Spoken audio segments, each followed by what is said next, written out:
The first time I saw George W. Bush in person was when he was marching down Guadalupe Street at the Mexican Independence Day Parade. He was smiling, shaking hands. He was walking, not riding in a car. The day was hot.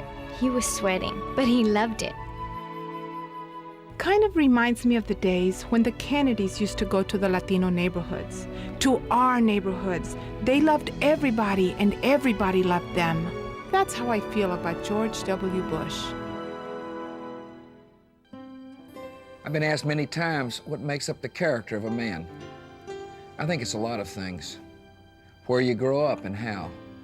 The values you're taught. The friends you pick. How you see family and how you see others. When you grow up in Texas, you have a certain vantage point. I made a lot of good Latino friends back in Midland. I don't forget them. Where I come from, cultural diversity isn't just something you read about. It is something you see every day. It's part of your life. It's the people you know. In my case, it's family.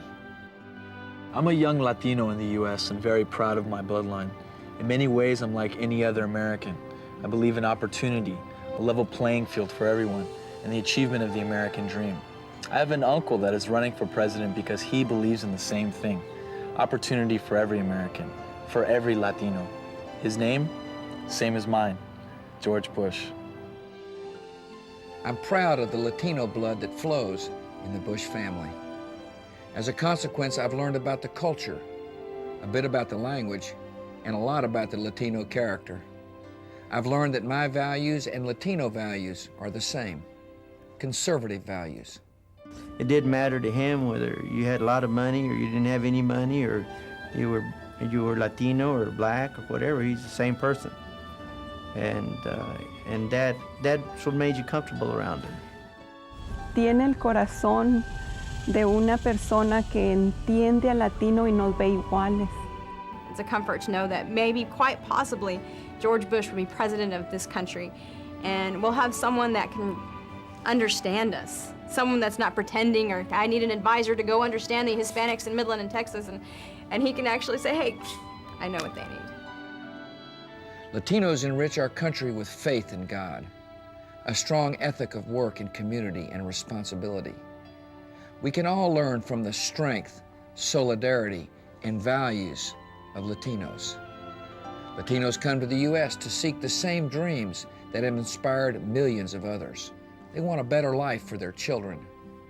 Family values do not stop at the Rio Grande River. When you really get down to it, we're all immigrants. This country continually reinvents itself with new generations of immigrants, and each generation enriches America. The opportunity to achieve the American dream, that's what it's all about. But when you talk about the American dream and opportunity, it implies a level playing field for everyone. And it isn't always that way. Latinos and African Americans many times get the short end of the stick. Sometimes the discrimination is obvious. Other times it's so subtle, you can miss it if you're not watching. But my friends tell me this, if you're on the receiving end of it, you feel it. You know, he was the first governor that actually stood up and says, we will not have immigration bashing in the state of Texas. There's not a better man that I know for president, and I'm gonna back that up by voting for him. Latinos contribute so much, and in return they deserve a full promise of American life, with reforms to say to Latinos, this is your country, this is your home. El sueño americano es para ti.